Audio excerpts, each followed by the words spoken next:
Berlin, the Bundestag, rising voices, tempers flaring, and unity shattering in real time.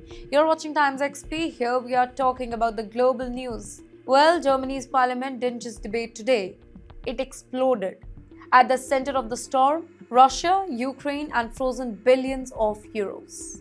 The European Union wants to take Russian assets. They want to lock them in and use the money to fund Ukraine's war effort. Now, on paper, it sounds very simple, but in reality, it is tearing Europe apart. Then came the attack, loud, clear, direct, and unfiltered. AFD lawmaker Stephen, he stood up and aimed straight at Chancellor Friedrich Merz.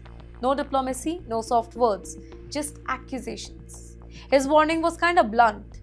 Taking Russian money is not justice, it is theft. Theft under international law.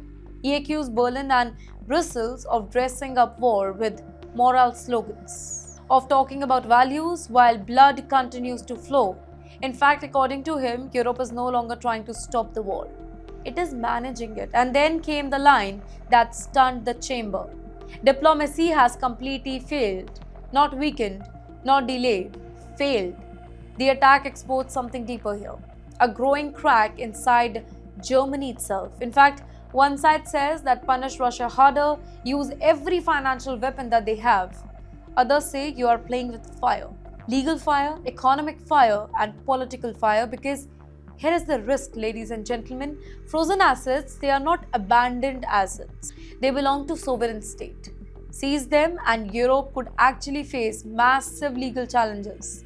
Loss of trust in European banks, financial retaliation, long-term damage to Euro's credibility, and even inside the European Union, there is no agreement. Once again, Brussels failed to get everybody on board. Some countries hesitate, others resist. Unity cracks again. What we are witnessing is bigger than Ukraine. It's a battle over Europe's identity. Is the European Union a rule-based order or a political club?